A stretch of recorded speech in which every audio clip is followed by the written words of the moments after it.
Hello and welcome to the bonus podcast for episode 440 of Conversation Street. This is the middle section that once was, and this week we're going to be talking about the first half of the results of the Corriepedia's Ultimate Character Survey. Ultimate. It's so ultimate, it's like they're never going to do one ever again.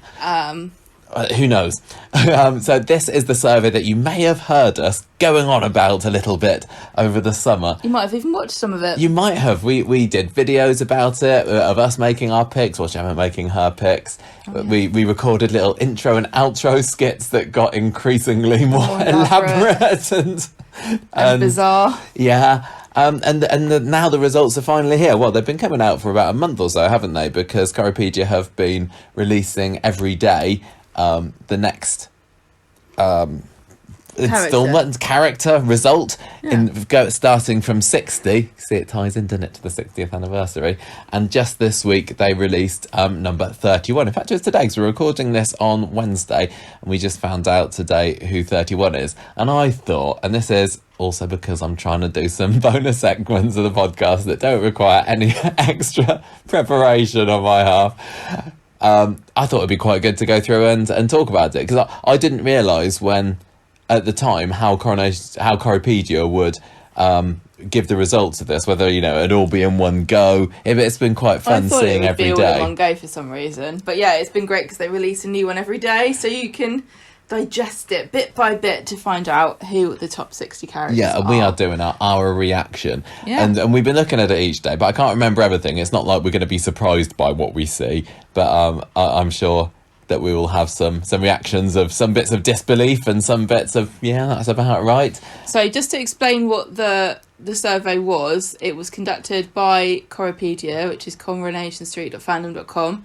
and they went through, they decided on doing every regular character. All 373. 373 characters, and they did it by decades. And you could go through, and there's a picture of each character, and you could score them out of 5. Mm-hmm.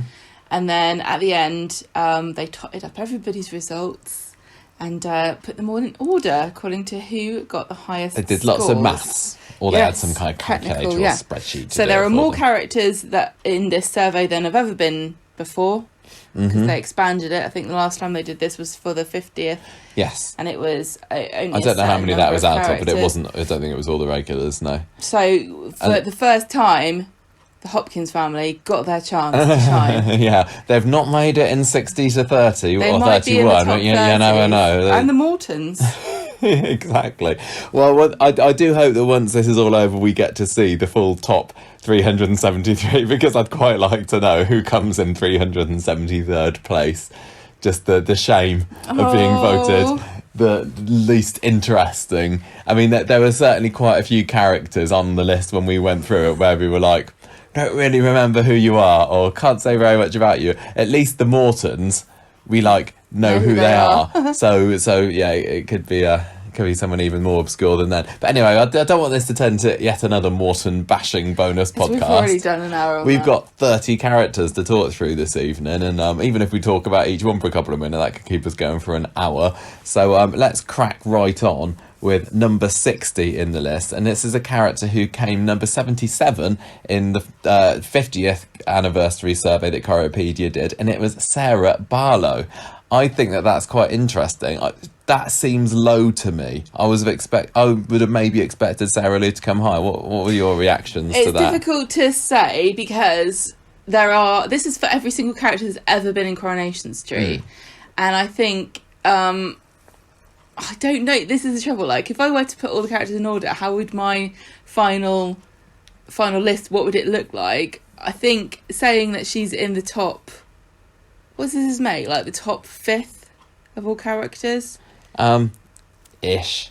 Yeah. So it was 6th. Yes, the top 6th of the characters. I mean, that's decent. I know what you mean. That she's actually underneath Danny Baldwin. Yeah, Danny Baldwin at 59. That doesn't sound right, does it? That's fair, because I think she's a better character than Danny Baldwin. You're right. I might well be able to list 59 characters that I think are more, iconic to the show than Sarah Louise, but some of the people that have come higher than her in the actual survey results, I think feel a bit odd. So Danny Baldwin, he's up. He was at 72nd place last year, and now he's 59. And I can see why. Weird. I can see why Sarah Lou would have made the jump up. She's had a lot more to do. She went away for a while, didn't she? She came back with Bethany. 2015, 14. I can't remember. Whenever it was now. So actually, her coming back has improved her standing. Yes, yeah. But mysteriously, Danny Baldwin, without actually having been in the show since he left, has gone up a considerable amount from 72 to 59. Yeah, and what Corriepedia have also done, which is quite interesting, is to show the percentages for each character. And I'm not sure what those percentages are out of. I mean, is it like if you got all fives, would you be 100%? I don't know. In any case, Sarah Louise has got 70. Oh, hang on a minute, Gemma's just scrolled away. You asked what it means. I don't think I had to look, and I don't think it tells you. We don't know the working out. It's maths. They basically used maths and they gave them a score. Sarah Louise got 70.8% and Danny Baldwin got 71.82%. So it's close, but then they're all close, aren't they? Yeah. I mean, I don't think it's really much point there's only in a couple of referring percent between two percentages this one. when you don't know what they mean. I'm no making my point. guess here. Okay. So yeah, Danny Baldwin's an odd one, and really I can only put it down to Bradley Walsh's increased television presence. Oh, that's a very good in point, the last 10 years, because Maybe, he does his what's his game show that he does? It's not tenable. Oh, it's not tenable. That's Warwick Davis. God, what is it that he's done? It's on the tip of my tongue. I don't know. He's on I don't know. And he's on that TV show where he goes around with his son, isn't he? Oh yeah. Yeah. Yeah, Danny Baldwin and son do Or whatever holidays. Or is it him or is it somebody else? No, that's him. There's a lot of like Bradley Walsh. Cockney wide boy, let's go round looking at stuff. And going, cool, blimey. TV. I think it's obviously because I complained that there's too many middle class or upper middle class white rich celebrities going on television, going on holiday on TV, and they obviously heard me but didn't really take in much beyond let's get more people that seem like they're working class, because none of these people are working class. As soon as you get on telly, it's the chase that is it the chase? Right. I'm pretty sure it's the chase. Yeah. He's also obviously done Doctor Who as well. He's got a couple of series of that. So under it his could belt. very well be that people here were voting. I've got a feeling Bradley people were Walsh. feeling for it. I can't see any reason Just why looking at the people would picture and saying, be looking. I like him. Yeah, I can't think of any reason why people would be looking back with their rose-tinted spectacles and going, "Oh yeah, you know what, Danny Baldwin, he was actually a bit better than I thought." I don't think the rest of the Baldwin clan are in this. No, top although 60. equally, I can't remember. And I wonder whether it says, he was in it from 2004 to 2006. I was going to say, if he'd have been maybe just starting when last year's poll came out, that could have it maybe explain why he didn't get higher. But no, that's a weird one. I'm going to say it's more Bradley Walsh. One thing Corriepedia has also done, which I'll mention with some of these, is give extra bonus factual tidbit for each character. And did you know the character was originally going to be called Vic, but Bradley Walsh asked for his name to be changed to Danny after his own father? Interesting Lovely. factoid. Right, Gemma. Next one of our favourite characters, still not making it very high, really. 58. Number 58 is Jenny Connor. I'm really sad to see this. She was in 144th place. Yeah, so her comeback has She's certainly done wonders for her. Scaled the heights here Yeah, compared to her previous entry. I think if she hadn't come back, I wouldn't have been surprised to see her a lot lower than 144th. So it's because she would have gone out of the conscious of the voting public. Could it be that the fact that she's not in it very much at the moment is starting to... I think if she had a major storyline at the beginning of this year, she would be much higher. I think so. Definitely. This is just a snapshot in time, isn't it? And some of the entries that will come later on is like, that's a 2020 voter right there. So definitely, Jenny hasn't had as much to do for a little while now. Yes, she's in a story at the moment this week, but it's more Johnny's story. We're massive Jenny fanboys and girls on this podcast. We would vote her higher. But I think that's a solid place.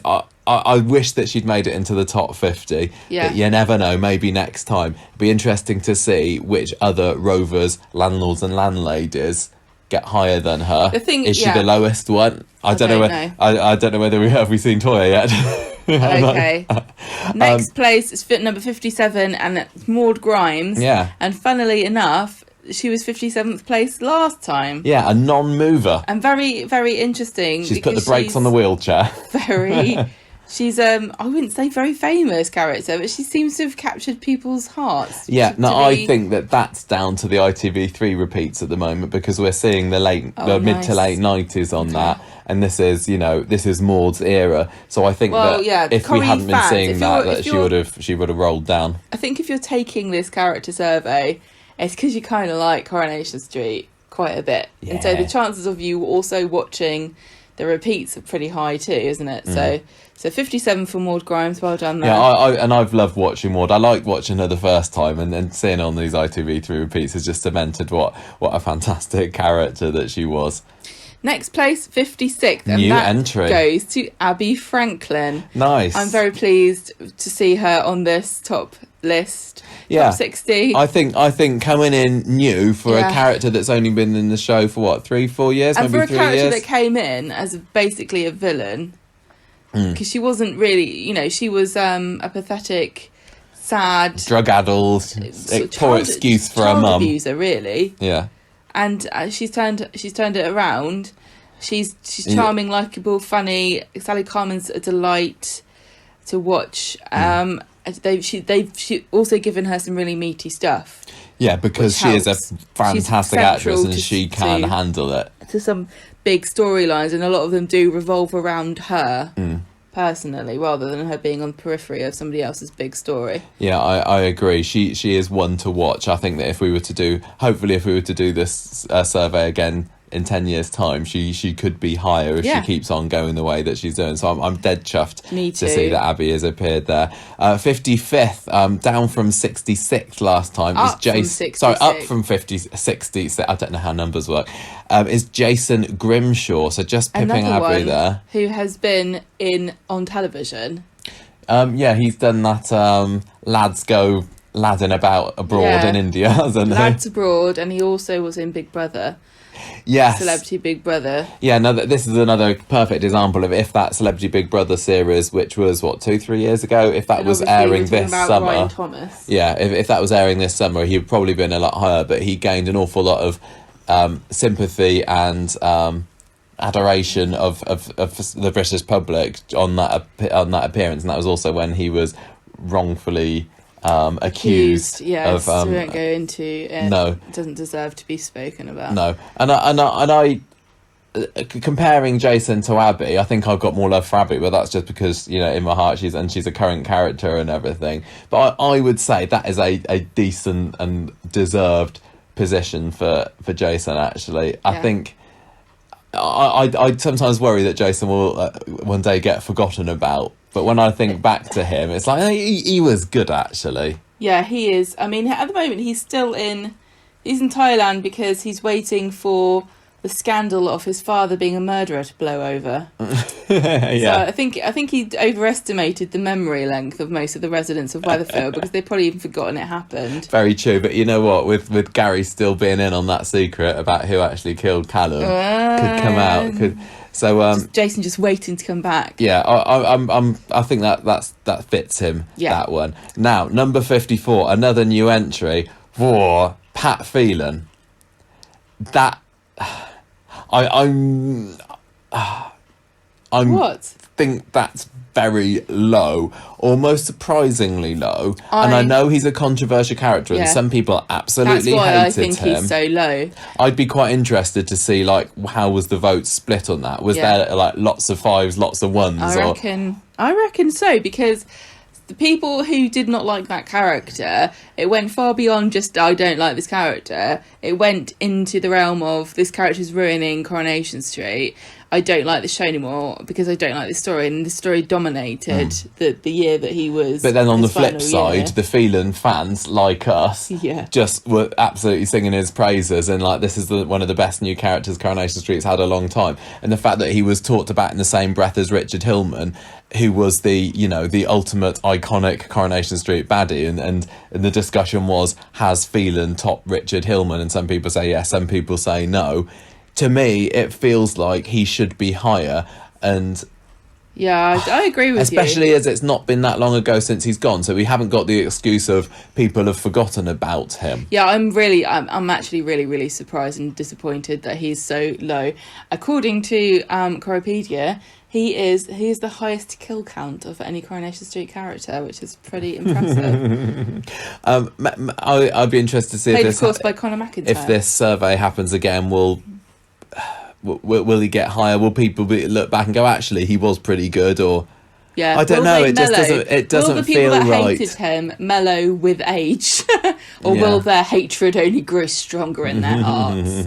Were there people that loved to hate him but ranked him lower because they didn't love to love him? I don't know. I'm a bit baffled by that one, especially when you compare him to the people that he's surrounded by. For example, at number 53, up from 80 last time, we got Lloyd Mullaney, played by Craig Charles. Again, I think a great character. Interesting, we've got two Scousers right next to each other there. But when I look back at the importance and greatness of Coronation Street characters, as much as I adore both of those, Pat pips Lloyd every time. Lloyd's really not a significant character in Coronation Street history at all. He's not, and he was in it for quite a long time. He had a good 8-9 year run. Even though he was involved in streetcars and he was friends with Steve and had an affair with Liz and all this stuff, his stories weren't very central to the overall stories of Coronation Street. Like, if you took the character of Lloyd out, would the plot lines have been affected? I don't know. I don't think that he did. No. They would have been. I think he's one that over time people will forget about. Or they'll go, oh yeah, Craig Charles was in Coronation Street that one time. That was actually 8 or 9 years. He asked for the part. He wanted to be in Coronation Street. So he got a part, and not only did he get a part, but he got a part that was voted the 53rd best character. I'm sure he's very history. chuffed with that. Down from 80, I mean, I guess when Up this from was 80. up, I'm getting my downs, my ups wrong, aren't I? When he was voted as 80, that can't have been very long into his tenure on the show, so he immediately made a pretty good impression to get as high as 80. He's just in a his likeable early years. guy. He really, really was very likeable. Yeah, and he had a good exit too.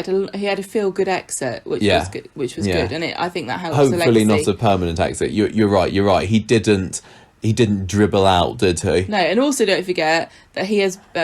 Craig Charles has recently been in Red Dwarf. There's a movie this year. Yeah, he's not out of the public conscience, is again. he? So I think it might be a bit of a sort of Ryan Thomas. What's his face? Yeah. What's his name? I don't know. Bradley Walsh situation where could be. The star power of the actor is propelling the popularity of the character. Yeah, quite possibly. 52 up from 89. We've got lots of risers, haven't we? Which means there's going to be some fallers at some point. Some real but we've got Ashley Peacock, friend of the podcast. I spoke to him earlier this year. Yes, we've done an interview with Stephen Arnold. Yeah, that feels about like a right position. I don't. Who would have thought he's not in my top 50 characters, but he's a likable character, isn't he? He may be a little bit boring, but he's a solid character. I think he is important to Coronation Street history, and people got a lot of love for the Ashley Fred duo. Well, he had a major part in the 2010 celebrations, the tram crash where he was crushed like a beetle, saving people heroically. So, he went out with a bang, didn't he? He did indeed, quite literally. Yeah. We've also been watching him recently on the ITV3 repeats as well, coming in as a teenager, so that might have helped get him back in the minds of some of the viewers, and saying it's been quite fun to see old Ashley, or young Ashley, should I say. But yeah, that position I reckon feels about right for him.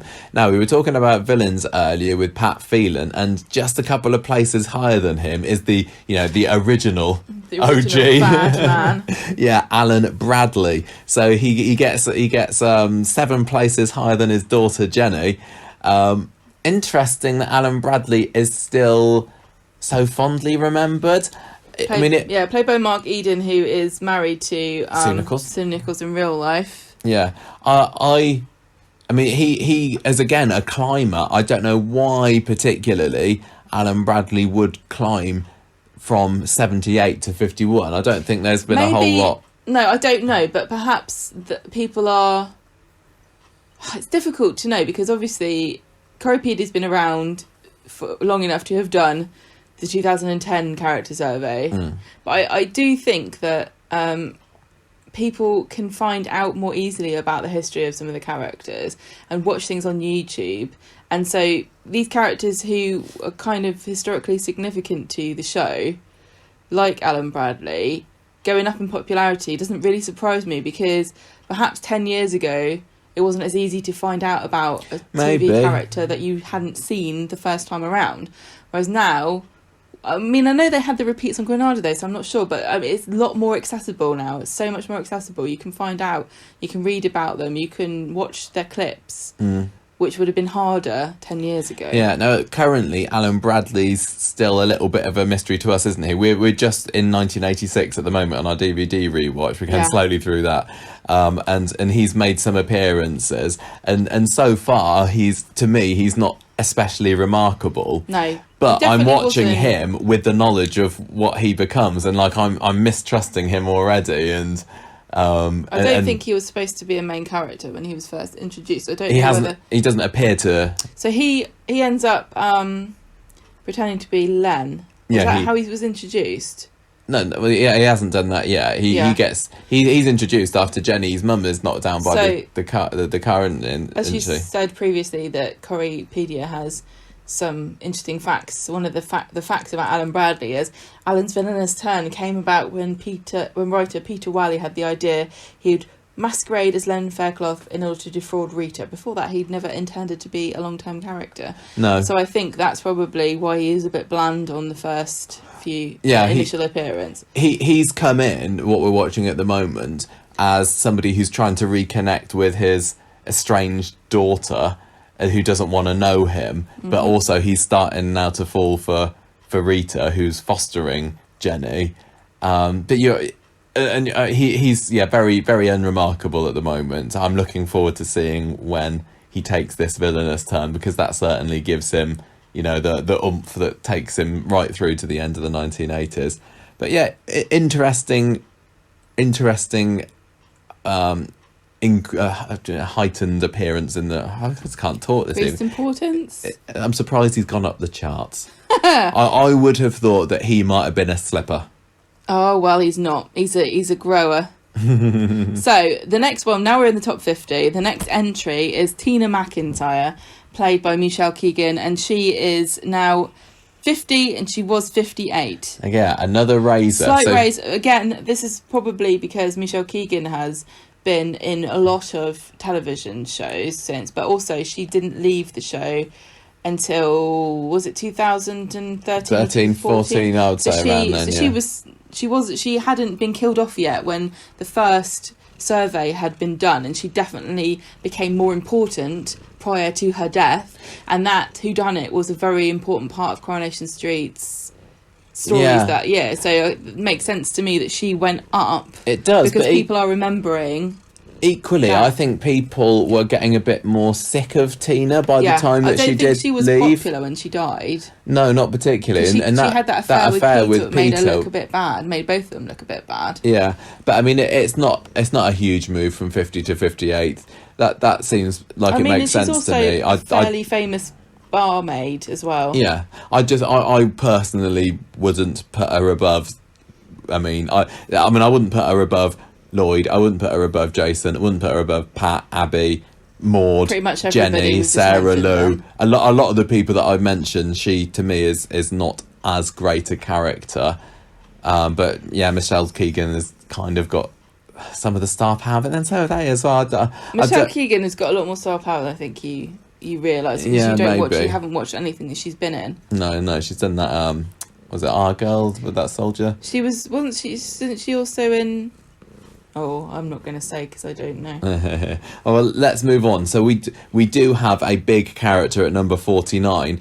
Slipping, though, from 47 10 years ago. Brassic is what I'm thinking of. Oh, yeah, and it's the one that's got the kid who plays Sam. Oh, yeah, of course. Liz McDonald is in 49th place. Definitely top 50. Definitely Liz, top 50. To be honest, I think that character deserves higher in the list than 49. She is a proper Corrie really icon. Iconic. And I think if we look at some of the characters that come above her that have done better than her, it doesn't feel right that they've beaten Liz. And if I look at the likes of Jenny and say, no, she should be higher. And even like Pat, he should be higher. That's kind of my personal opinion about some of my favourite characters. But with Liz, I do like Liz, but I wouldn't say that she's your favourite. My favourite. But I do respect that she is a proper Corrie legend. Yeah, she is. And I think that 49 for someone of her stature is too low. So I wonder why she got a lot easier to make a Corrie icon / legend in days past, because of course you get that kudos from being in the show at the very beginning and setting the sort of the tone for what, making archetypes of what characters should be like, and you'll always be compared, like you always be the yardstick, won't you? There's also like the added sort of nostalgia factor for people looking back. Yeah. So I think it is more, and also there are far fewer characters in Corrie past than there are now. Like they exponentially grow this cast every year. Yeah. So I think it's harder for us to spot what makes an iconic modern character. It's like the wood for the trees. You can't really. It's not obvious. Because the Rovers had the same landlady for, what was it, 30 years? 25 25 years? Yeah. And so, because they so often change, it's difficult to say who's iconic now. But Liz is, to me, I think she really is an iconic character. She has got she's got the plot, she's got the actress is skilled, she's got the costume, she's got the lines, and the props. Yeah. And some really good lines, and the stories, and I think the family Liz, as well on the street. A big family with lots of other stories. So I think Liz McDonald, Corrie icon, but I think people do realise that, but it's difficult to put it into perspective. It is. 48, we've got a proper 2020 vote here, haven't we? New entry for Yasmine Metcalf. It still sticks in my throat to even say Metcalf rather than Nazir. Hopefully it won't be long before that changes. It will be, Yasmine Nazir at some point. Nice. I mean, she doesn't deserve, and I love Yasmine, she doesn't deserve to be higher than Liz McDonald. She doesn't deserve to be higher than a few characters that are lower down on this list. But you know what? I think that Yasmine's great. I'm glad she's 48. I'm glad that she's there. I mean, this could be the start of something big for Yasmine. We could be coming back in 10 years' time and she's leapfrogged off of this story into lots of other great ones. I really hope that happens, and it isn't just a case of this is her one big... I am worried that this is going to be a one-trick wonder for Coronation Street, and then they're going to sort of semi-retire the character after this. Or just put her into the background where she had been for 5 years. They've run out of ideas for her, but really, I think she's such a fantastic character. Shelley King is a magnificent actress. She's proven herself. And of course... the first Muslim family, the Nazirs, is really important culturally too, and to have this the domestic abuse storyline. She just kind of hits so many really important stories for lots of people. Yeah, I'm not surprised she was. I'm not surprised at all. But people feel sympathy for her as well, and she is just eminently likeable. I agree. I totally agree. But I think that to put her above Liz McDonald is not right. It's just because of the domestic abuse storyline. Oh, absolutely. Because before she went through this with Jeff, I do remember a lot of people finding her irritating and saying she was overly theatrical. Yeah, some people still say that. She's not very theatrical anymore, because unfortunately all of her fun side has been knocked out of her by her horrible, evil husband. If we were to have done this survey even a year and a half ago, definitely she would have. She would quite probably not have even made the top 100. So she's got a lot to thank this story for, hasn't she? Well, Shelley King. I always have thought that Shelley King. Was sort of waiting to burst onto centre stage. Yeah, one to keep an eye on. 47, we've got Percy Sugden. Yeah, just a slight slip from 52 last time. No, this is a slip up again, not a slip down. He's got better. He's higher than he was by 5 places about 10 years ago. I can't really explain why. I mean, is it in Classic now? Oh yeah, he's in Classic and he's in what we're watching. Not that influences anything, obviously. But so he was in it till 97. Yeah, people are watching him again on ITV3 at the moment. I think that counts for a lot. He's a lot of fun. He also is interesting to me because I think he is the iconic grumpy man of the street, but he was not the first. He inherited this from Albert Tatlock. He sort of took up his mantle to become the grumpy old man. And it's funny to me that Albert Tatlock isn't as remembered as Percy Sugden, whereas some of the more early characters like Annie Walker and Elsie Tanner and Ina Sharples are far more iconic. I agree, than those who came after them in similar molds. But yeah, you're right. But he was in it for a long time. He was in it for an awful long time. But when we've watched him, but he never really clicked with us, did we? In our DVDs rewatch of Albert. You didn't like Albert Tatlock as much as I did. I quite liked him. Did you quite like him? But I think that Percy's got, because he's just got a bit more life to him. He's got a bit more humour to him. He's younger. He is younger. He's more engaged in the community, whereas towards the end of his life, Albert Tatlock became the extra child of the family who's going to look after Uncle Albert, which I thought was unfortunate. Yeah. And Percy Sugden, he was a funny character, but because Bill Waddington was a comic, but the character was a stick in the mud, wasn't he? Yeah. And he was a bit, he was also an icon. He was also like a emblem. I'm trying to think of the word, of a generation of men. Like he was the veteran, the stand-in for a generation of men who had fought in the war and were getting older and losing their sort of physical strength and perhaps their influence, but still had this big contribution that they had made to British culture and society, saving Britain during World War II.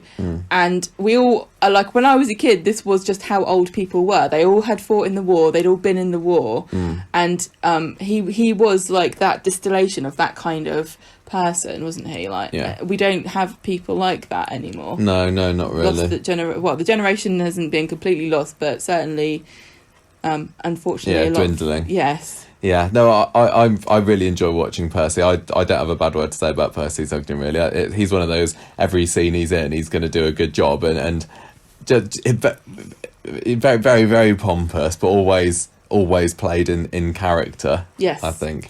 46, we've got Shelly Unwin, who is played by Sally Lindsay.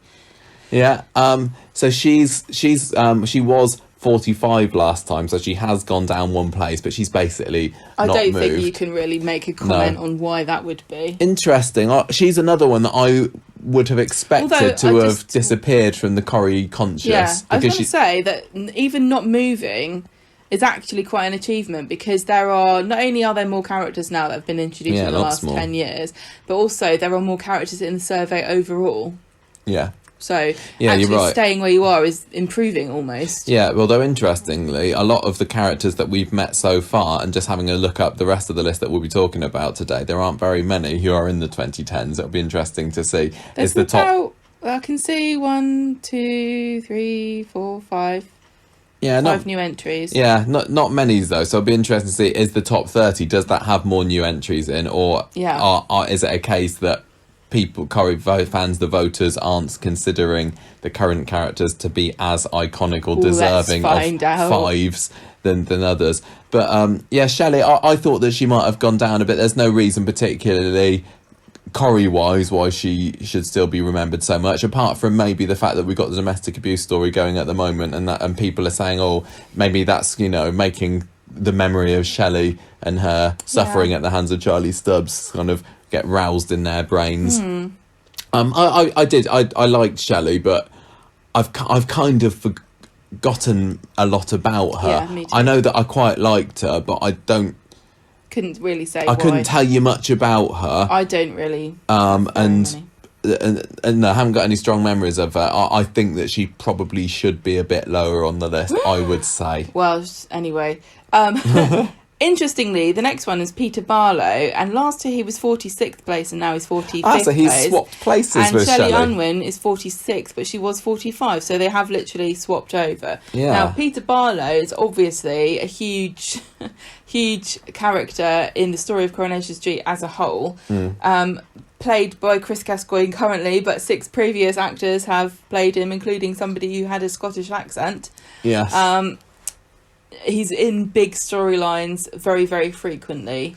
Yeah, he's a long-standing, now, solid character. I mean, he was obviously off it for a long time, but he's been a important part of the show over the last 20 years. He's one of these characters that, although they've come and gone a lot, I haven't really... When I look back, I just always think they've always been there. Yeah, I know exactly what you mean. Like Liz.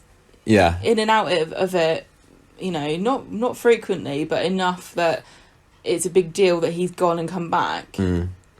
Yeah, and although Peter does have his fans, I mean, the Chris Gascoigne, Ali King fan base are not to be trifled with. No.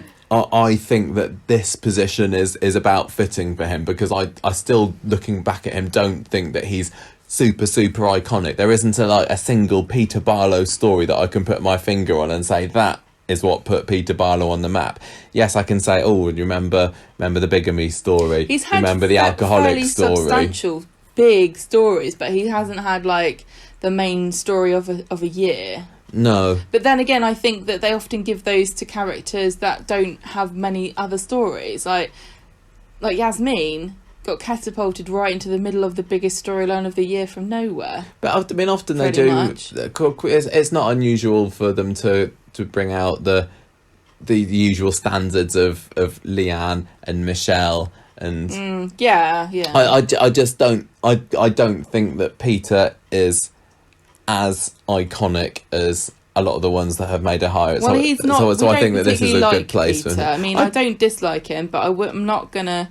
That's it. I don't dislike him, and there were some characters that I definitely like when they come on screen, and I don't think that for Peter, but I equally I don't go, yes, it's Peter. I think I've grown an affection for him because he is so important to the show. But not as important as his father, Ken Barlow. Who is just one place above. This is shocking. He's slipped from 30. Yeah, that is awful. He is obviously the only surviving original cast member of Coronation Street. Definitely less important to the show than he was 10 years ago. I mean, you can't be firing all cylinders and being in every big story-line and being in the top 10 appearances of the year when you're Ken's age. He has been in some massive stories in his time. He was part of the old Shady Brooks, what's it called? Old folks home story. That didn't really go very, very well, I don't think. No. I mean, he'll always be remembered as and Who Could Push Ken story. That was one of my favourite ones of that year. Yeah, but I mean, equally, that storyline wasn't about Ken necessarily. It was about Daniel. It was about Daniel and the other suspects. I feel sad in a way that he is so low. Yeah, he should be higher. I think he should be, but only because of he's legacy. Been in it for a long time. Yeah, not necessarily because of his contribution on a day-to-day basis. So maybe that's not really fair of us to expect that. Corriepedia's interesting fact for William Roach, or for Ken, is Ken was axed by producer Tim Aspinall in 1964, but H.V. Harry Kershaw, he reversed the decision before the departure scenes were written. Imagine what would have happened. Very, very different show Corrie would be without Ken. Perhaps not that different, but there'd been no doorstep confrontation in 1983. No. Right, number 43, Eileen Grimshaw. She slipped. She was at 22 in 2010, and that doesn't surprise me that she's dropped. I'm actually quite surprised that she came so high in 2010, because I never saw Eileen as being that, major or classic or even beloved a character. She's been in it for 19 years. So the last survey was done halfway through her tenure, and I suppose back then I think she was maybe more liked. It feels to me like Eileen has been dwindling a little bit in recent years, especially since Phelan, and people haven't known. She didn't come off well from that Pat Phelan story. That story wasn't kind to Eileen as a character, because she was just carried along by it, really. She was more of a complication than part of the story. Nothing was really, even the effect that it had on her as a character was kind of like brushed under the carpet a little bit. Yeah, and the other thing with Eileen, I would say, is I don't think that she's used for comedy purposes half as much as she used to be. When she used to be really fun when she worked on the streetcars on the Switch, and and that's trio with her and Steve and Lloyd, that worked really, really well. And also she hasn't got, I mean, she's got Todd now, but she doesn't have the family around her. I think her importance is definitely dwindling, and it's a shame because I think my love of Eileen has dropped a bit, but she's one of those characters that despite everything I still do have some affection for her, because I remember her in her heyday. Yeah. But does she deserve to be higher than Ken? I don't know. I don't know. Certainly someone who I do not think deserves to be anywhere near this high in the top 60. At 42, new entry for Sylvia Goodwin. I was stunned. Cole. I was absolutely shocked to see this character come this high, because she was in it for a couple of years at most, wasn't she? Quite a while ago as well. Well, I mean, not super while ago. What 5, 6 years ago? 2013, she longer then. She left right in the middle of Hayley's cancer treatment because of Stephanie Cole's family bereavement. So 7 years it's been. Have we reached the stage now where we're starting to get more nostalgic over this character and go, oh yeah, she was quite a nice battle axe, wasn't she? I wonder whether sometimes I think people vote for people in reaction to something they don't like about someone else. I do not know where Evelyn is here, but I do wonder whether some people are seeing Evelyn touted as the new battle axe of the street, the new Sylvia Goodwin, because although I don't think Sylvia is a significant enough character to be a basis no way of comparison, significant. But I do wonder whether some people are going, what, her? No way. Sylvia Goodwin was way better than she was, and voting her higher than they might have done as a reaction. I don't know. I do think that happens with some people. I don't think it's necessarily that significant enough to sway the vote this much, though. No, Sylvia was all right. And I can't say much more than that, but she was also nasty and horrible to Roy, wasn't she? She basically is the reason that he's so screwed up. Yeah, but even sort of interacting with him as an adult in the story that brought her into the show, she wasn't that nice all the time. Evelyn is way more likeable than Sylvia. she didn't have anywhere near as much as the comedy, the charisma as Evelyn or Blanche did. I think if you look at all the Corrie battle axes, she's a weak one. She really is. It's I don't know whether people just voted for her and went. With you. Oh well, I know. I just wonder whether people saw her and said, "Oh yeah, I like battle axes." Well, Stephanie Cole's also a fairly beloved actress. Oh yeah, you're right, and that could have something to do with it. But surely next time we have a survey in 10 years' time, she's got to be lower. I would be surprised if she was. Yeah. Now, coming up next at 41, here's an old dear for us to get excited about. Oh, this is Minnie our first Caldwell. Character. Yeah, it is actually. You're right. Vintage Corrie character. Minnie is the first one that we've encountered so far in the list. She was at 49. She's gone up from 41 to 41. Really interesting. There's no particular reason, again, why she should have made that jump of 8 places. Such a funny, wonderful, lovely, wonderful addition to Coronation Street. I miss her so much. She was in it between 1962 to 1976, so she wasn't in it for very long, and I doubt that the episode count was very high because it was fewer episodes back in the day. I mean, she's remembered as part of the classic Minnie, Martha, Enid trio, and Martha was even in it for much less time than that. So I think there's a touch of the old rose-tinted glasses there, and but I'm not saying that Minnie wasn't a great character. She was one of my favourite characters, and she's a character that we've played by Margot Bryan. We've acquired a love for this year, and because we hadn't watched any of her really before this year. Just fantastic. Yeah, so really sweet, did. But also rebellious as well. She had such a little rebellious. Yeah, she had a streak, didn't she, to sometimes stand up to Ina as well. Because she was best friends with Ina Sharples. After Martha Longhurst died, it was just those two left together, and Ina's obviously a very dominant personality, but she could not make Minnie do something that she didn't want to do. No way. No. I think that 41 is quite a good position for Minnie. Yeah. But I am surprised I'm pleasantly I'm pleasantly surprised. But Yeah. I mean, that's the sort of one that makes me think about what kind of person voted in this survey, because a lot of modern Corrie viewers, Minnie would mean absolutely nothing I to, would and think even not. to us, Yeah. to a year ago, Minnie would mean nothing Minnie would to. be like, yeah, she was a famous character. Yeah, exactly. You really, really have to. If you love Corrie and you voted in the survey, you care enough about Corrie to watch at least the Some of first the old box ones. set, because they were amazing. Yeah.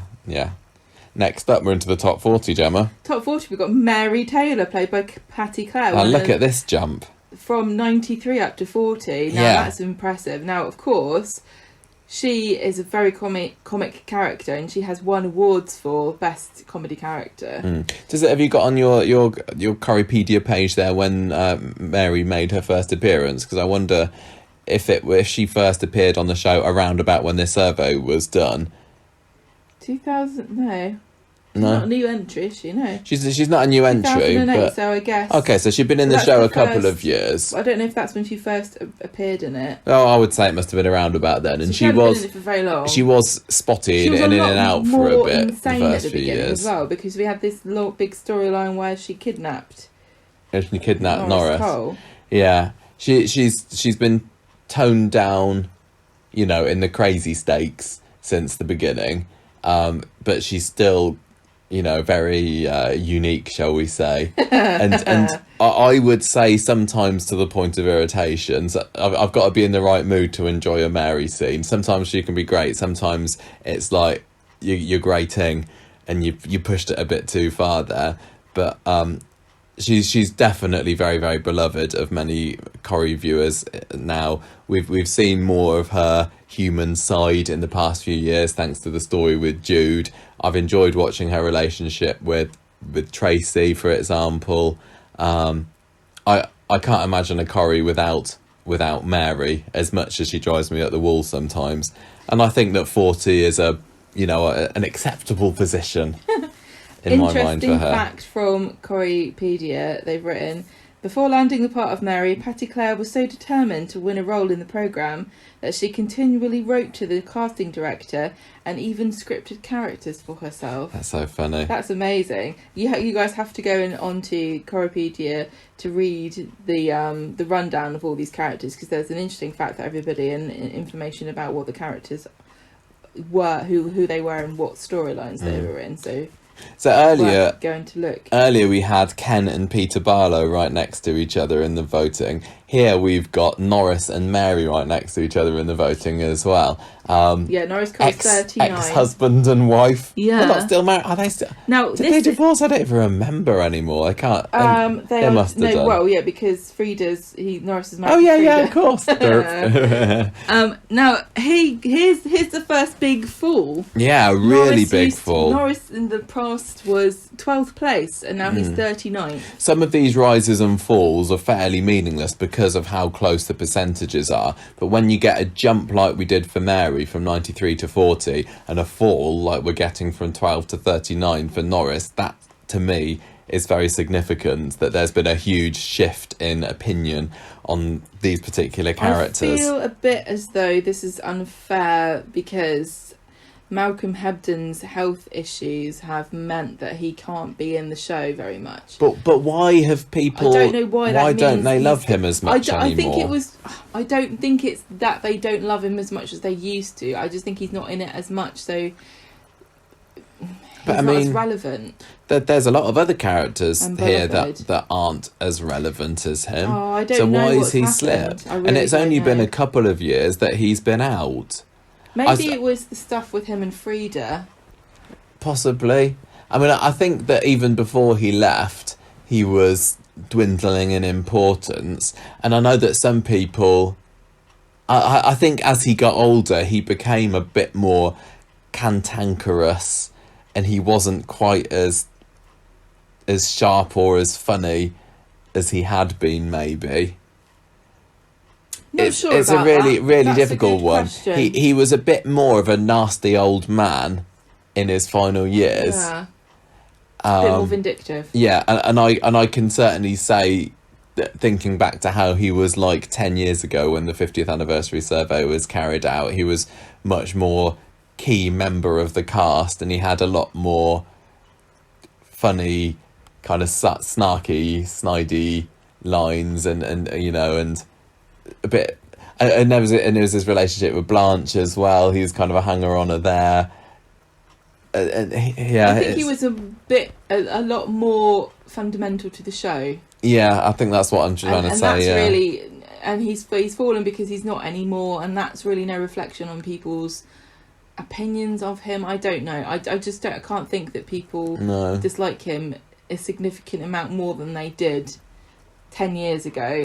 I just think it's because they might. The fact that Norris is not in it. No, but we have been seeing on the ITV3 repeats the introduction of Norris Cole, and we put some of the other characters that we were speaking about earlier as increased position or higher position on the charts down to their appearance on the ITV3 repeat. So why hasn't that helped Norris retain his higher position? I don't know. Why was he 12th in 2010? 12th seems a little bit high. Yeah. But I mean, I would say that the first decade of the 2000s was really Norris's heyday. I mean, we're seeing the introduction of him in the late 90s, but I think it wasn't until the 2000s that he really hit his stride and became the ultimate version of Norris. Right, next person is Tracy Mcdonald. Right, so at 38. Yeah, look at this. Now, this is another hugely significant jump, up from 79 last time. What has caused 38. Tracy Mcdonald to jump quite so highly in the voters' affections? She's definitely settled down since she married Steve. Since she and Steve got married, she's mellowed out a lot more. I mean, who would have ever thought that she would be the one dispensing sage advice to parents of a terminally ill child? You're right, she is more likeable, but she's still got the edge, hasn't she? It's not been worn away from her, but she's not quite so nasty and unpleasant. She's a murderer.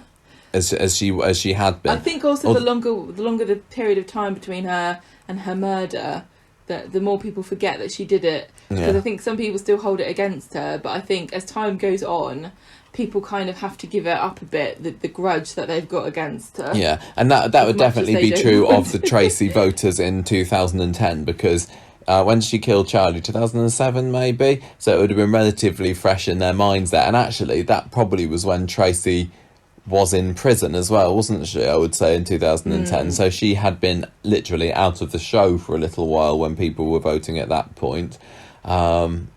Roughly. I mean, she might have been back in or in for Blanche's funeral. I can't remember exactly, but yeah, maybe she wasn't as important a character back then. But I mean, she's done a lot since. I mean, the Kate Ford Tracy had a good, 7 years worth of stuff or so. So I had that feud with Carla. She blew up a flat. Yeah. She saved Carla from a car. Since they brought her back, she has had so many adventures. She has had a lot of adventures, and we went through that period about 5 years ago where we were sick of her and Carla. Hated it. And Tracy has come out of that better than Carla, I would say. Unfortunately. Although we haven't met Carla yet on our list, so has she topped her rival? We'll have to keep going and find out. I can't imagine that Carla's lower than 38. Right, so at 37 we've got Curly Watts. So we spoke to Kevin Kennedy on the podcast earlier this year. Lovely chap. He's dropped from 32. I think that it makes sense for all the new characters that have been added to the survey. I mean, he hasn't really moved. He is still an iconic character. He's one of the characters that people who don't watch Corrie are aware of. Yeah, you're right. And we're watching him in the 80s, and it's interesting. I'm not finding him mega relevant at the moment from what we're seeing in the mid 80s. Yeah. But he does. I mean, partly because of his relationship with Raquel, partly because of his relationship with Reg. This iconic visual look. He is a very distinctive looking man with his big bottle, what they call glasses, bottle of glasses, and his mop of hair, and his bit of a nerdy look about him, which they played up. Yeah, he is a unique character as well. There aren't many other people you can say, oh yeah, they're a bit like Curly, or they're a new version of Curly. Yeah, that's true. Yeah. So I think that I wouldn't have been surprised if he dropped, because he's not anywhere near as relevant now. I mean, he wasn't relevant in 2010, but as time's gone by, there's been nothing to make people particularly remember him. Although, again, perhaps you could put the ITV3 repeats to him being able to keep his high position, because he's been quite a major player throughout the 90s that we've been watching over the last few years on ITV3. But yeah, good for him. Now we've got a couple of 2010's entries for 36 and 35. Oh, yeah. So nice position for this character. 36, Eva Price. New entry. Yeah. Interesting that she's now left, but she in that sort of in the period between the last survey and this one, she's done so much. You know, she's been in massive storylines that really changed, like literally changed the face of the street, because it took the factory roof off. Yeah, she embroiled in one of the saddest stories of with Aidan's suicide. Yeah, Eva really won the viewers' hearts, didn't she? Yeah, with her. Catherine Tilsley is so bubbly and vivacious. Yeah. She also, again, she had something about her that put her above other people, like a catchphrase or something about her, the way she looked. With her laugh. And her laugh is what did it for her. You've got to get yourself something that people can latch onto, like a look or a prop or a hairstyle or something that makes you distinctive. And she's got that. She also did her singing as well. Yeah. On the show. Her Sexy Mexi campaign to win Aidan's heart. Who could forget? I think as well, she was as glamorous and beautiful as she was. She was also a relatable kind of girl next door type. And she had a heart, didn't she? Yes, she was one of Corrie's many tarts with a heart. Yeah, she really, like when she was going after the O'Driscolls with her slavery storyline. Yeah, she was a campaigner for good. I'm not going to say she didn't have a nasty bone in her body, because she certainly she certainly was. But she was one of these characters that when she was rinsing Aidan for all he had, you were like cheering her on a lot of the time as well. It was interesting because you could see why she had been driven to it, but even watching it before we knew what would happen to Aidan eventually, thinking, oh god, she's going a bit far here. Yeah. And she was obviously in the baby snatching storyline with Toya, not snatching, baby swapping, I don't know, which was a preposterous concept which led to some of the best performances from those characters. Yeah. What was she more an iconic character than Curly Watts? I would say no. Yeah. And I think that when history looks back on those two characters, in 10 years, Curly might stay in the same position, but Eva, I would say, would drop. Yeah, unless she comes back, and I'm still hoping. We're waiting, Kath. Now, who we won't see come back is our number 35, Kylie Platt, one position higher than Eva. Because she's dead. Yes. Kylie Platt is not a 35 for me.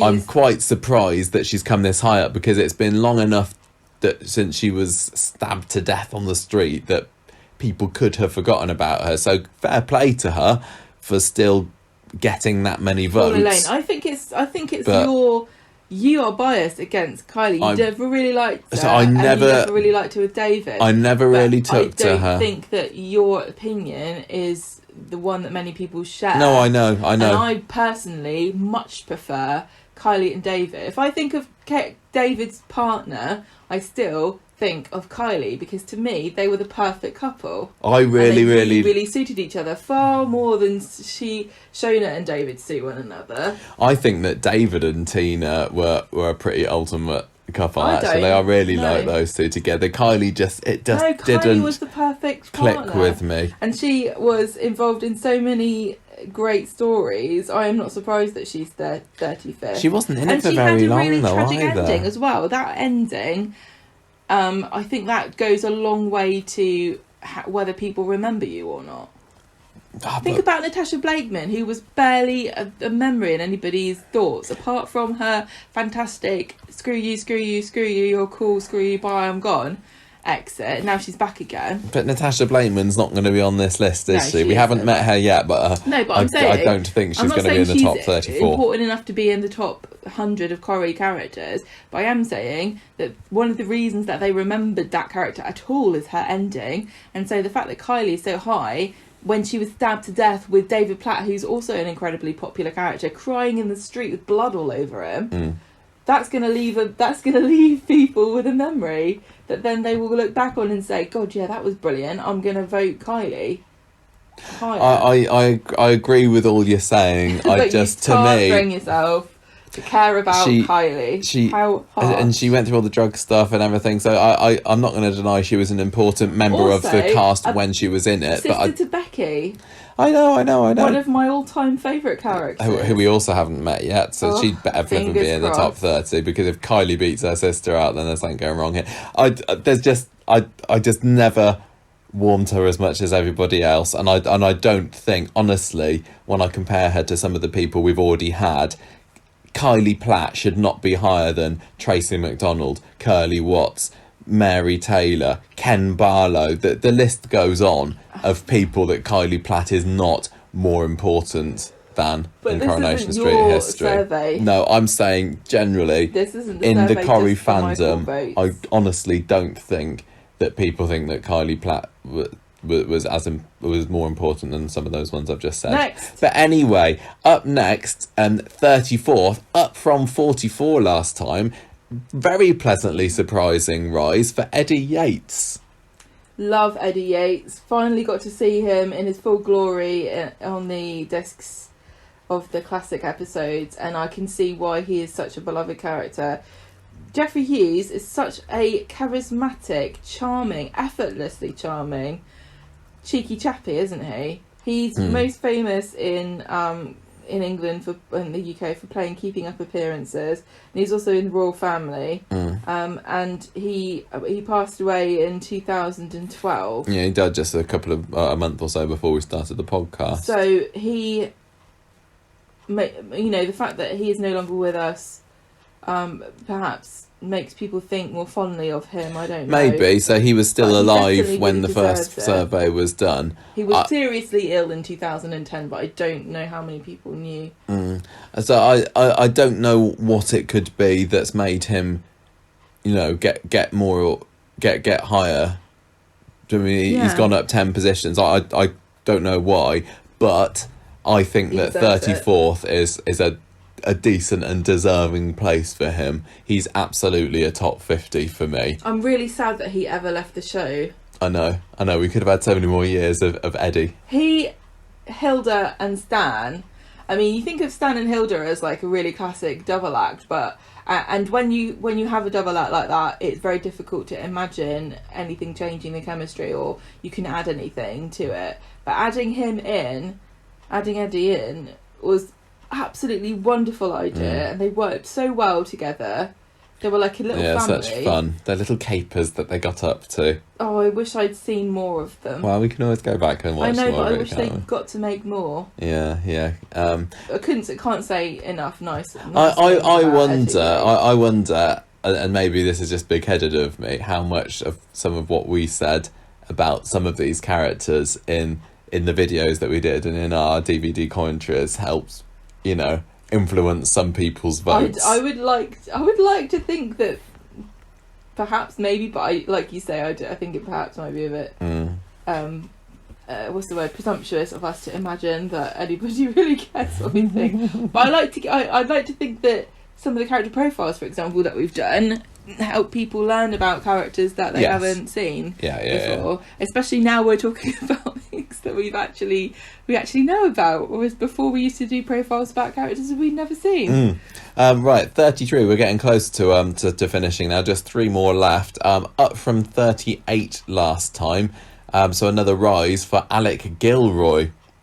I think maybe that's a little bit high for him, really. Now, I'm going to say Alec Gilroy is in a black hole of Coronation Street that exists for me from the 80s. He is, isn't he? You've seen a little bit of him. Like the mid-80s through to the 90s, right the way up to probably maybe 2005, is still a blank space in my brain because I didn't watch and I still haven't caught up. I've got 20 years of Corrie to catch up with still. We'll get there. We'll get there in the next 6 months or so. Alec Gilroy was he was a landlord. He was a big presence on the show in the the late 80s, early 90s. But even then he was in and out of it for the 90s. He was a real devious, nasty piece of work in some cases. And but Roy Barraclough's performance of him, adding a bit of dark comedy to it certainly made him a memorable character. He was devious, yet he still had, a bit of a lovable side in there. And to me, the idea of him and Bet standing behind the bar of the Rover's Return is like an ultimate, solid, iconic Coronation Street Rover's Return duo.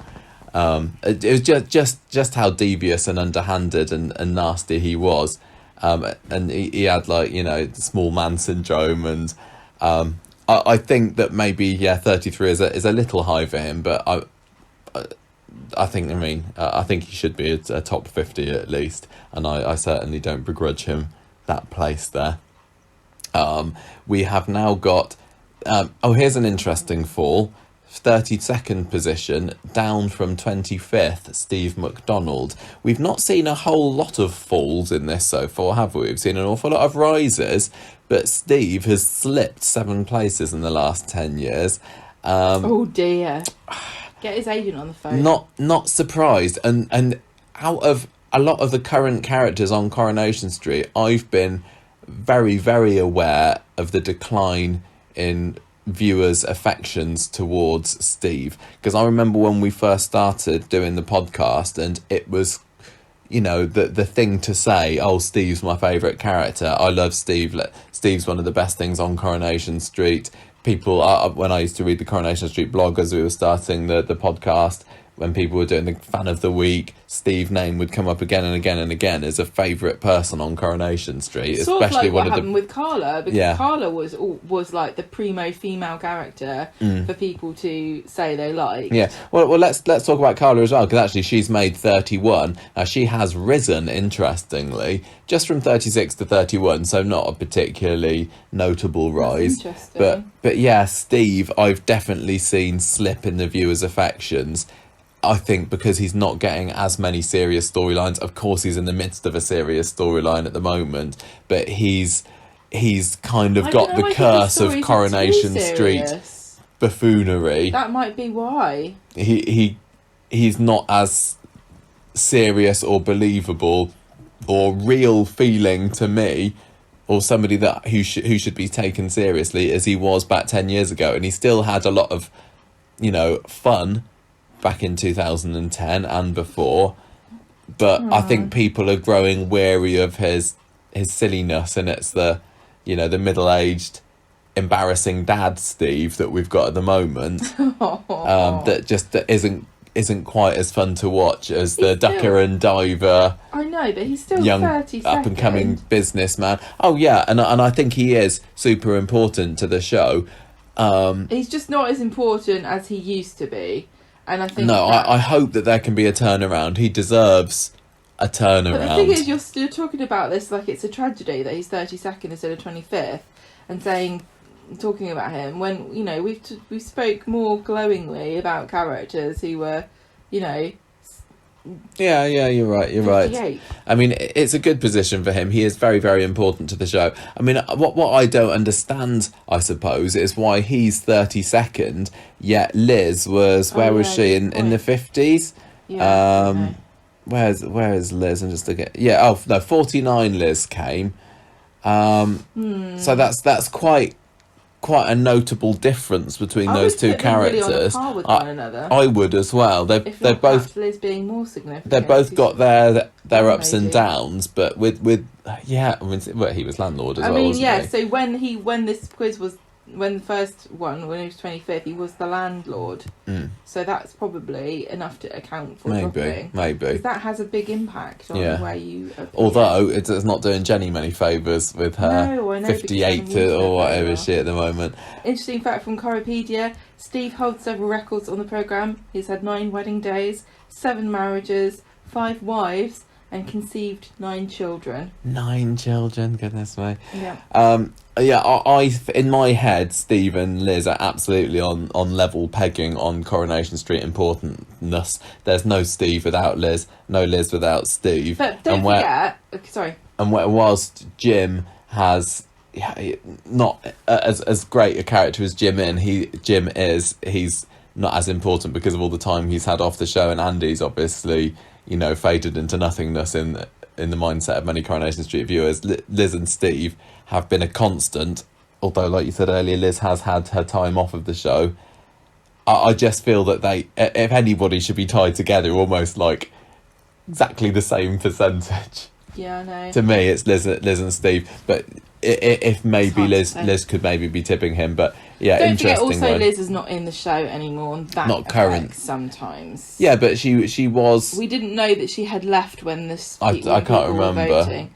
I just also want to say that the criteria for how people voted is going to be different for each person. Like you're saying, I don't think that he should be more important than Liz, but that's not how everybody's voting. Some people are voting for who's my favourite character, who do I like the most, who do I like the actor of. Yeah, I know. Because Simon Gregson's on Twitter and is quite prolific as well on Instagram and everything, and I don't think that Beverly Callum does post. She does on Twitter. I just think that does have an effect as well, because I think that you attract different sorts of fans.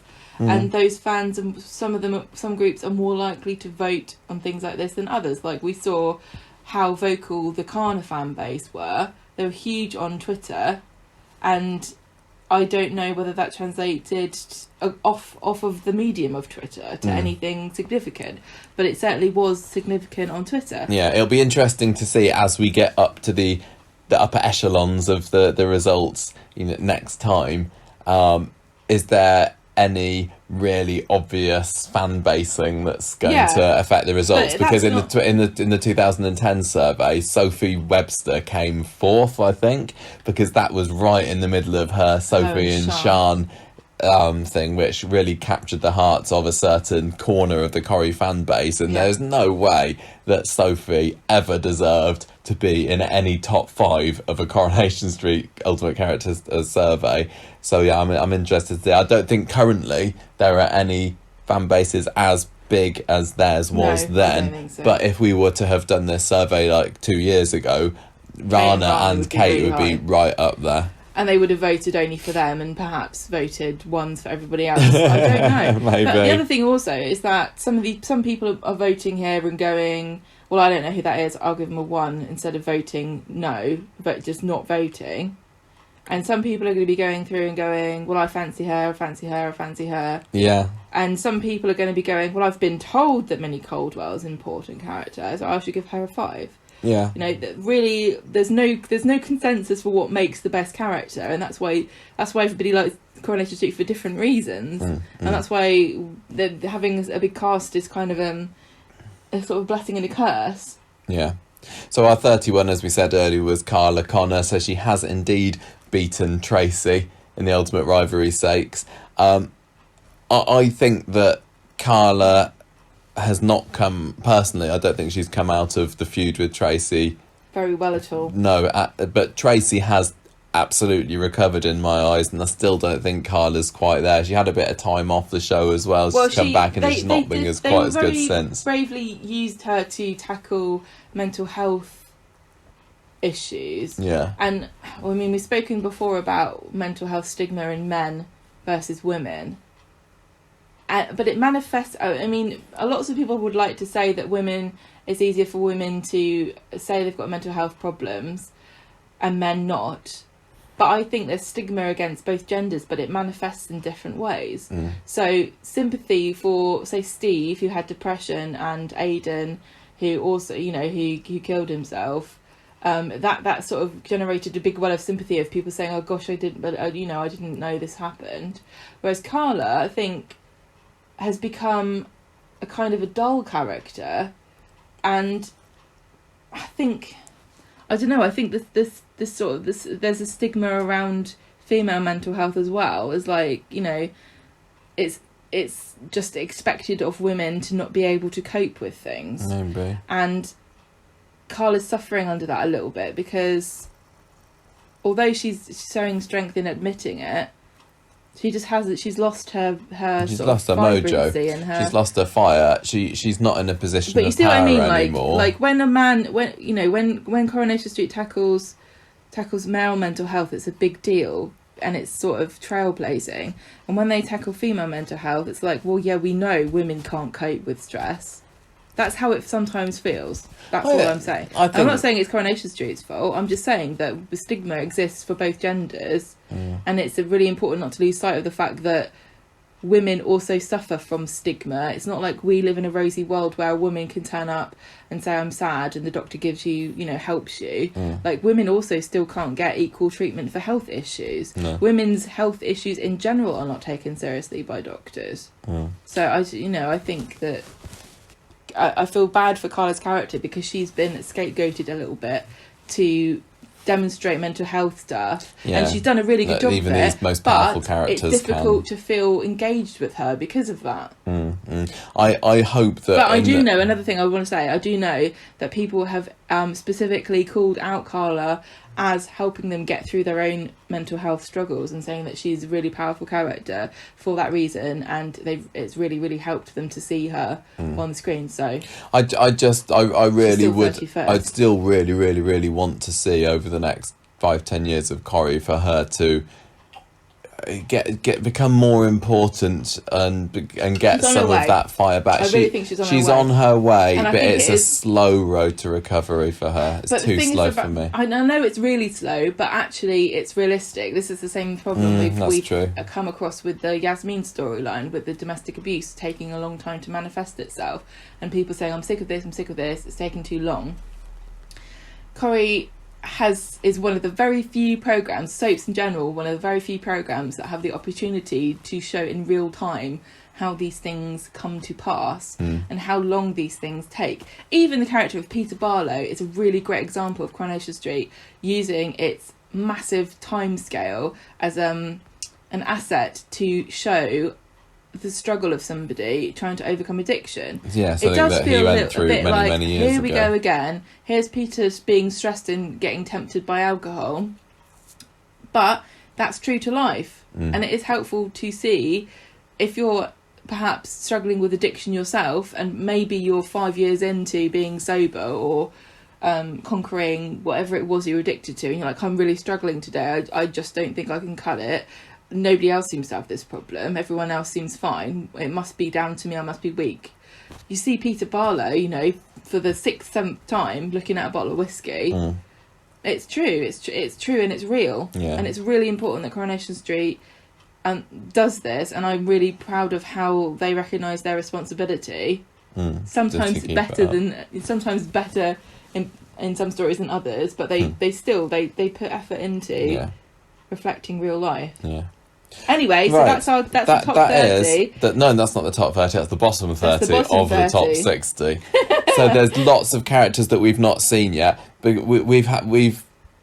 I'm really interested to find out in the second half where some of the characters there's got to have been quite a few lost from the first half. I don't know. I mean, we've got. I want to go through once we've gone through the top 30, then we'll have to go through and see who's out, who's really free falls. There'll be some big names in I mean, I said like Sophie earlier, that I cannot believe that currently Sophie can be in the top 30, so she's going to have had a huge fall. But I don't want to have a look at the top 50 the top 30 from the last one yet, because I want to still be surprised when the results come through.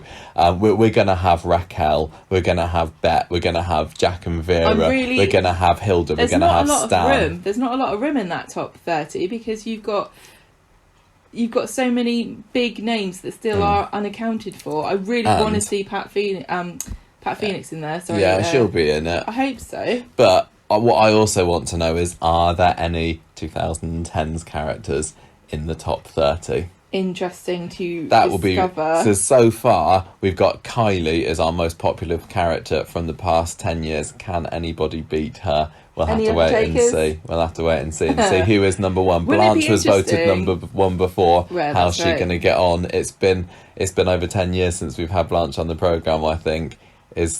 Can she still cut it? Is she still going to be a top fiver, or has she just sort of fading in the... Well, it's not that, is it? It's new new characters coming in, and anyway, we will find out. We will be back in November to find out exactly really who has made the top 30. And thank you so much to Corriepedia, coronationsstreet.fandom.com, for putting together this amazing character survey. It's been so much fun to do all this content related to it, and I'm sure everybody is enjoying seeing their daily release of which character. It's only getting more and more exciting, and it's so fun for the 60th anniversary as well. There's so many great things happening online for the 60th anniversary. Lots of great things happening online. Lots of things in the fan community as well. We've tried to do a lot more vintage Corrie stuff over the year. We've been doing this all year, everybody. and this is just one of the many fun things that the awesome Corrie fan community have banded together to show their love of Corrie for its 60th year. So thank you very much for listening to this bonus episode of Conversation Street. That's it for today. That is totally it. But if you want to give us an email, then we're at conversationstreet@gmail.com. Let us know what you thought. What do you think of our results so far? Any predictions for the top 30?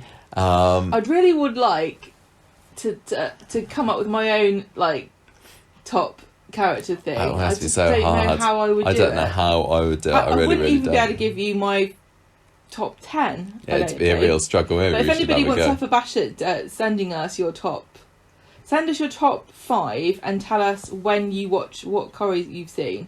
Did you watch it from the beginning? Did you start in the 1995? Whatever. Tell us when you started watching, what episodes you've seen, and who are your top 5. Because I'd really like to compare different eras and their favourites, because I think also a lot of this will come down to, when did you start watching Corrie? What was it about Corrie then that gripped you? And was there a character that captured your imagination that you still really, really love from all those years ago? Because that might be some of the reasons why these characters, like Kylie, for example, you said it's weird that she's number 35. Many people might have tuned in just for that story because they knew something dramatic was going to happen. I don't know. So you can email us, you can tweet us at Conversation Street. Although you can I don't know why Facebook. you would tune in to watch a character die and then vote them highly on the survey. You can find us on Instagram, you can find us on YouTube, you can see us on Patreon there as well. We're all over the place. And we also do another podcast where we talk about what's been going on Coronation Street this week. It's the same podcast. It's the same podcast. This is just the bonus show. Extra episode that we do every week because we love doing the podcast so much, and people say it's quite good to listen to as well. So thank you for listening to this, everybody. Thank you for voting, everybody that voted in the Corriepedia Ultimate Fan Survey, and we'll be back next week with more Coronation Street goodness. So until then, ta-ra for now from me, Michael, and her Gemma. Goodbye.